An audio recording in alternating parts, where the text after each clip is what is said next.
marilah kita menata hati sejak awal, apalagi di bulan Ramadan ini. Bagaimana hati kita ini kita tata menjadi hati yang bersih, yang suci, yang penuh dengan nilai-nilai ilahiyah dan nilai insaniyah yang selama ini kita yakini bersama. Sehingga dengan itu maka sifat-sifat negatif, salah satunya dengki, itu akan hilang dengan sendirinya. Nah, maka dengan puasa ini adalah sebagai satu tempat belajar kita untuk membersihkan hati kita dari sifat-sifat yang negatif.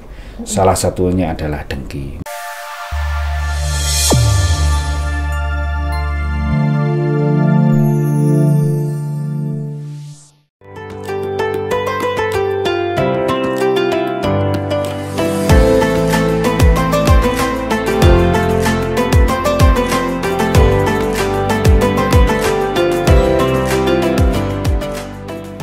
Assalamualaikum warahmatullahi wabarakatuh. Waalaikumsalam warahmatullahi wabarakatuh. Masya Allah, sudah didengar ya siapakah di samping saya. Tapi sebelumnya saya menyapa terlebih dahulu sahabat kampus. Di Maliki Podcast kali ini kita masih di semarak Ramadan di tahun 1444 Hijriah.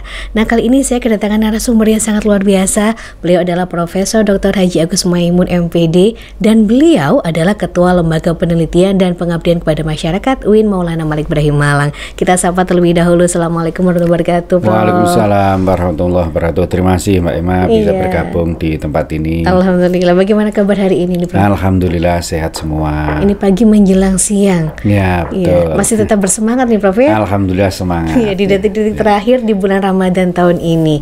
Baik nih, Prof. Untuk kali ini kita akan mengangkat sebuah tema, yaitu adalah bahaya sifat dengki yang dapat menjadi pelajaran terbaik di bulan Ramadan. Bisa disampaikan kepada sahabat kampus di rumah, Prof? Para sahabat sekalian, para Sivitas Akademika UIN Maulana Malik Ibrahim Malang, selamat menjalankan ibadah puasa. Mudah-mudahan puasa kita ini selalu mendapat ridho dari Allah Subhanahu wa Ta'ala. Amin. Dan mudah-mudahan kita bisa dipertemukan pada Ramadan yang akan datang. Amin. Ya Allah, amin.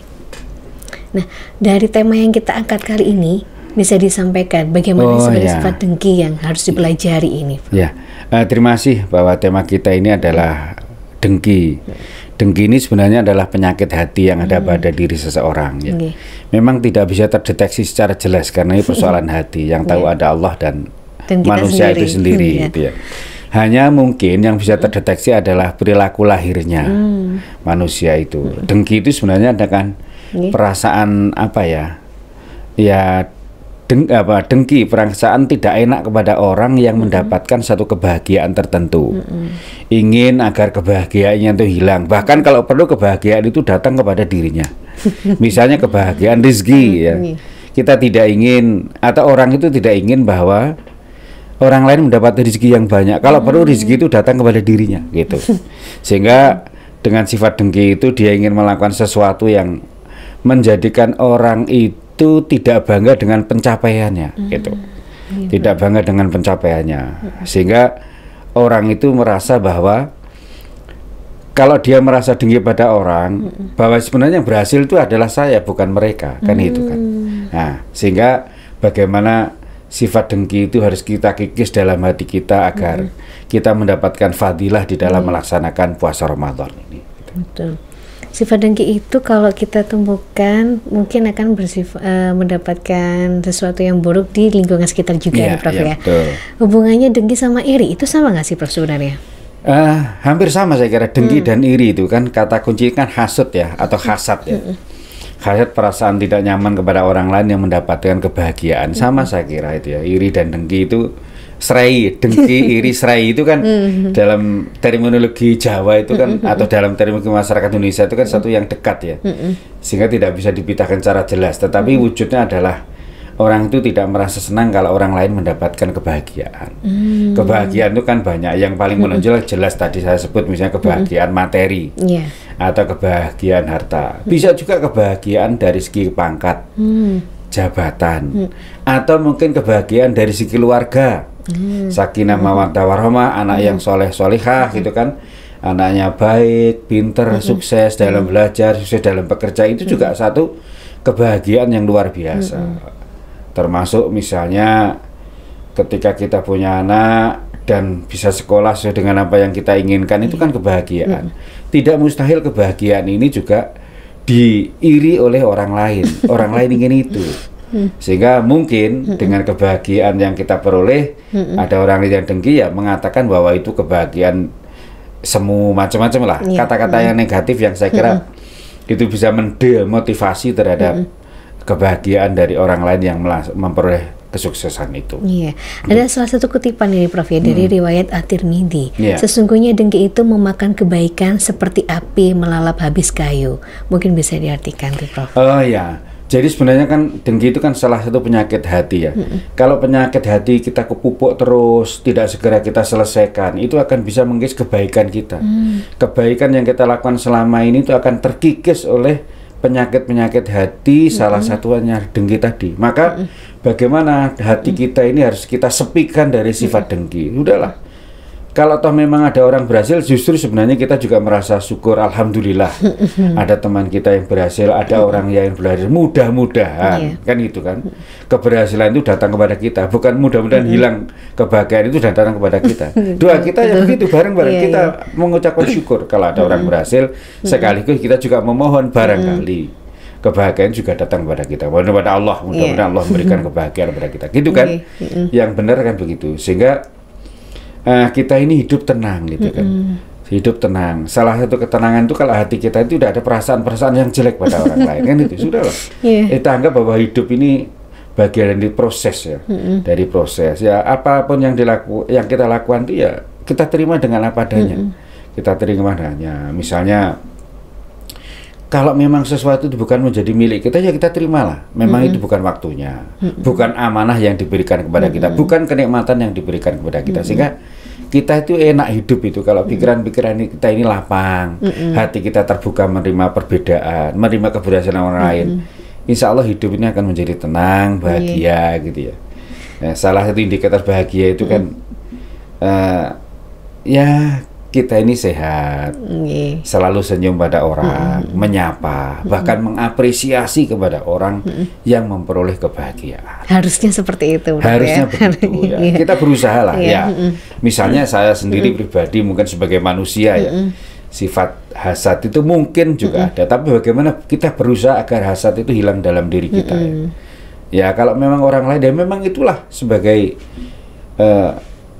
hasil dari apa yang telah diusahakan. Kalau kita misalnya belum memperoleh kebahagiaan yang dimiliki oleh orang lain, ya mungkin proses yang kita lakukan belum berhasil, atau usaha kita belum berhasil, atau doa kita belum dikabulkan oleh Allah Subhanahu wa Ta'ala.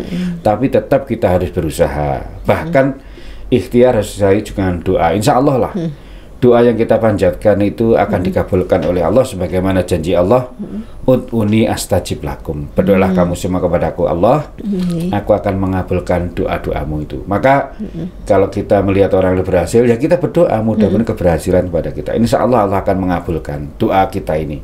Meskipun mungkin doa kita ini tidak terkabul secara instan. Ya. Sekarang ada orang lain wah mendapatkan rezeki nomplok, rizqun min haitsu la yahtasib. Rezeki dari arah yang tidak disangka-sangka. Misalnya apa? Dia jualan barangnya yang sebenarnya murah tetapi kemudian dibeli mahal karena kepada kebutuhan-kebutuhan dari orang yang membeli misalnya. Ya kita itu doa adalah mudah-mudahan kebahagiaan itu datang kepada kita. Kan itu aja. Insya Allah lah Allah akan mengabulkan doa kita meskipun mungkin tidak instan seperti yang tadi saya sampaikan. Mungkin seminggu, 2 minggu, bahkan setahun, 2 tahun, bahkan mungkin yang menikmati keberhasilan itu bukan kita, mungkin anak-anak kita, tidak mustahil ya. Tapi kita tidak boleh berhenti untuk selalu berdoa kepada Allah Subhanahu wa Ta'ala. Ada juga kutipan ini Prof ya. Sifat dengki menjadi salah satu pintu masuknya setan ke dalam hati. Itu gimana nih Prof? Jadi gini kan, setan itu kan selalu menggoda manusia ya. Nah, godaan-godaan setan itu selalu mengarah pada hal-hal yang negatif. Karena yang digoda setan itu nafsu kita kan. Nafsu kita itu kan cenderung pada mengarah pada hal yang negatif. Meskipun nafsu itu tidak boleh kita matikan kan, tidak boleh ya. Misalnya nafsu makan ya. Ya kalau setan masuk pada kita, makan kita ini kan kebablasan. Aluamah cara bahasa Jawa itu. Dalam bahasa kasarnya itu kan apa ya, geragas ya, geragas gitu kan. Tapi nafsu makan kan tidak boleh kita putus ya, atau kita hilangkan. Ya kita arahkan pada hal yang baik. nafsu seks misalnya ya, kan tidak boleh kita matikan, tetapi kita arahkan pada yang baik. Dan ini sebagaimana pemikiran Al-Ghazali bahwa dalam diri manusia itu kan ada 4 hal ya, ada 4 hal. Pertama adalah ruh, yang kedua qalb, yang ketiga akal, yang keempat adalah nafsu. Kalau ruh kan kulir ruhu min amri robbi ya, katakanlah Muhammad bahwa roh itu adalah urusan Tuhanmu. Nah, jadi roh tidak bisa dibahas, tetapi yang bisa dibahas adalah hati, qalb. Hati itu selalu mengajak kepada kebaikan. Meskipun mungkin kita melakukan kesalahan, hati kecil kita mesti mengatakan bahwa oh ini salah. Tidak akan mungkin kita itu bisa menodai hati kita yang hakiki itu kan, atau hati nurani yang paling dalam bahasanya ya. Kalau kita mengatakan baik, hati kita kalau kita melakukan salah, hati kita selalu mengatakan bahwa salah. Itu kan. Nah, kemudian akal. Akal itulah penimbang antara qalb dengan nafsu. Jadi kalau akalnya semakin pinter, bagus, kuat, maka nafsunya berkurang, hatinya akan diperkuat. Tapi kalau mungkin akalnya agak lemah, nafsunya yang diikuti, hatinya akan ditinggalkan. Nah, untuk itu bagaimana kita memperkuat akal kita supaya akal kita sehat, sehingga kita selalu memperkuat hati kita dengan mengurangi daripada nafsu yang kita miliki itu. Itu sebenarnya. Dan ini ada sebelum kita lanjutkan lagi kutipan yang terakhir nih Prof ya. Salah satu cara untuk menghindari perilaku dengki dapat dilakukan dengan cara selalu bersyukur atas nikmat Allah yang diberikan kepada kita. Selain hal tersebut, ada cara lain yang dapat dilakukan untuk menghindari dengki. Ya betul. Jadi kalau kita ingin menghindari dengki, kita ini harus bersyukur terhadap apa yang kita miliki. Bahkan insya Allah lah kalau kita ini bersyukur yang sungguh-sungguh, Allah itu akan menambah dari apa yang kita miliki. La in syakartum azidannakum wa la in kafartum inna adzabi lasyadid. Jadi kalau kita ini bersyukur, Allah akan menambah. Tapi kalau kufur nikmat, insya Allah akan mendapatkan adab yang sangat pedih. Ya maka bagaimana kita berlatih mensyukuri nikmat kita yang telah diberikan oleh Allah. Kita qanaah, menerima apa adanya ya. Qanaah menerima apa adanya. Ya mungkin itulah takdir yang diberikan oleh kepada kita. Tetapi bukan berarti kita ini putus asa ya. Kalau misalnya kita diberi kurang, ya bukan berarti putus asa. Kita tetap harus ikhtiar, berusaha semaksimal mungkin ya. Dan mudah-mudahan usaha kita ini mendapatkan ridha dari Allah, dan doa kita selalu dikabulkan oleh Allah, sehingga keberhasilan itu mungkin bisa akan kita raih. Sebenarnya bahayanya sifat dengki berkaitan sama Ramadan itu apa sih sebenarnya, Bro? Begini kan, Ramadan kita ini kan selalu mengajak kepada ketakwaan kan. Takwa itu kan menjalankan perintah, menjauhi larangan, baik secara terang-terangan maupun secara sembunyi-sembunyi. Sebagaimana takrif takwa yang disampaikan oleh Al-Ghazali ya, imtithalu awamirillahi azza wa jalla wajtinabun nawahi sirra wa alaniyah. Jadi menjalankan perintah, menjauhi larangan baik secara sembunyi-sembunyi maupun terang-terangan. Nah, salah satu sifat takwa itu kan menjalankan perintah, menjauhi larangan. Larangan kita itu kan dengki. Sehingga sebenarnya menghindari dengki itu sebenarnya adalah salah satu perwujudan dari sifat takwa kita sebagai goal dari puasa Ramadan kita. Sehingga kalau kita ini puasa Ramadan dengan sungguh-sungguh dan kemudian kita ini menjadi orang yang takwa, maka mesti harus menghindarkan sifat dengki yang ada dalam hati kita ini. Sehingga kita ini lapang dada, ibadah kita tenang gitu kan. Tidak ada satupun pengurangan dosa yang kita miliki selama kita melaksanakan bulan Ramadan ini, puasa bulan Ramadan. Sehingga puasa Ramadan kita ini betul-betul mendapatkan ridho dari Allah Subhanahu wa Ta'ala, mendapatkan pahala sesuai dengan apa yang telah kita lakukan dari Allah Subhanahu wa Ta'ala. Mungkin ada cara khusus nih Prof untuk menghindari sifat dengki, ada nggak? Caranya kita ini harus menata hati ya. Itu yang susah. Menata hati sejak awal bahwa kita hidup ini kan ada batasnya gitu kan, ada kemampuan sesuai dengan apa ya, kekuatan kita, sesuai dengan pendidikan kita, sesuai dengan pangkat kita.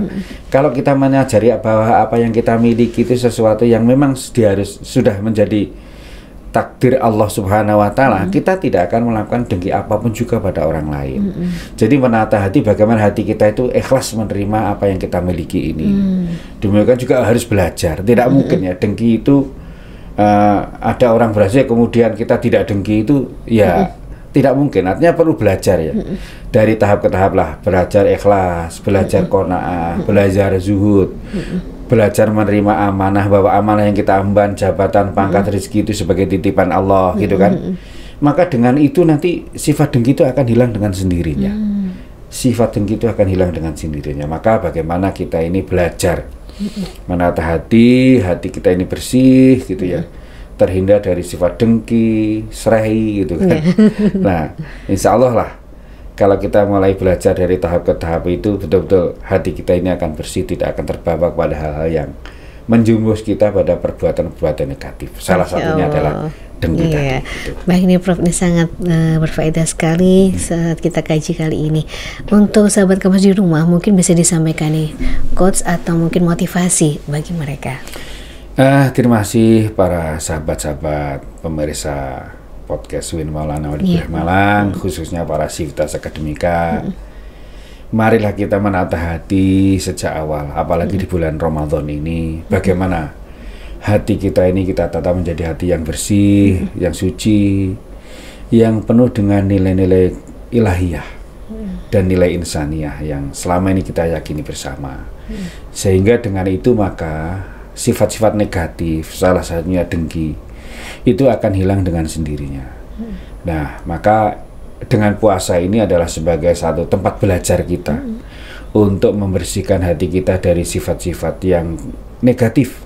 Salah satunya adalah dengki. Mudah-mudahan lah dengan Ramadan yang kita lakukan dengan sungguh-sungguh ini kita memperoleh ketakwaan, dan dengan ketakwaan itu kita akan terhindar dari sifat-sifat dengki, serai, dan juga sifat-sifat negatif yang lainnya. Amin. Terima kasih sekali Prof atas kajiannya. Nah, sahabat kampus di rumah yang telah tadi disampaikan, dan semoga di bulan suci Ramadan kali ini kita semua mendapatkan hidayah dan menghindari atau menjauhi sifat dengki, sehingga jiwa kita menjadi tenang dalam lindungan Allah Subhanahu wa taala. Gini, tambahan sedikit. Jadi untuk menghindari sifat dengki itu adalah kita tidak senang gosip ya. Karena gosip itu kan juga ujungnya nanti juga dengki juga. Betul, kan gitu kan. Gosip sana sini semua hal lah, gosip apapun juga tentang kehidupan ini. Ya, kadang-kadang itu arahnya juga pada dengki ya, apa itu kan, memperoleh harta nggak jelas sebenarnya kan gitu. Memperoleh satu kebayaan, wah itu jelas dengan bantuan KKN macam-macam misalnya gitu ya. Nah, maka kalau kita ingin menghindari dengki, salah satunya adalah kita menghindari adanya gosip atau menghindari melakukan gosip kepada orang lain. Ya, kita kadang-kadang nggak terasa rumpi di antara teman, tapi ujung-ujungnya gosip. Kalau ikut gitu. Ini Prof, ikut nuansa infotainment itu gimana tuh Prof? Kan banyak artis nih Prof ya. Ya, memang itu ada apa ya? Ada pro kontra dulu infotainment itu kan, dianggap itu hasut pada orang. Ya, sebenarnya begini ya. Kalau itu membicarakan kebaikan dan itu realistis, menurut saya kok enggak apa-apa. Tapi kalau kemudian menggunjingkan tentang perilaku artis ya, dan itu lebih pada hal yang negatif, saya kira juga itu bisa juga bagian dari hasut ya. Kalau tidak disertai dengan data dan fakta yang jelas. Hoax ya Bro ya. Hoax itu, hoax. Betul. Nah, maka ya infotainment itu menurut saya perlu sekedar untuk hiburan, tetapi dengan kerangka yang jelas ya, norma yang jelas, tidak menggunjing hal-hal yang negatif dan tidak didasarkan pada data dan fakta yang jelas tentang perilaku seseorang yang digunjingkan itu. Baik, terima kasih sekali Prof. Nah, sahabat kampus di rumah, tepatnya adalah bersihkan hati dan jauhi sifat dengki. Terima kasih untuk kajian hari ini. Terima kasih sekali Prof atas kedatangannya. Sama-sama. Saya akhiri. Wassalamualaikum warahmatullahi wabarakatuh. Waalaikumsalam warahmatullahi wabarakatuh.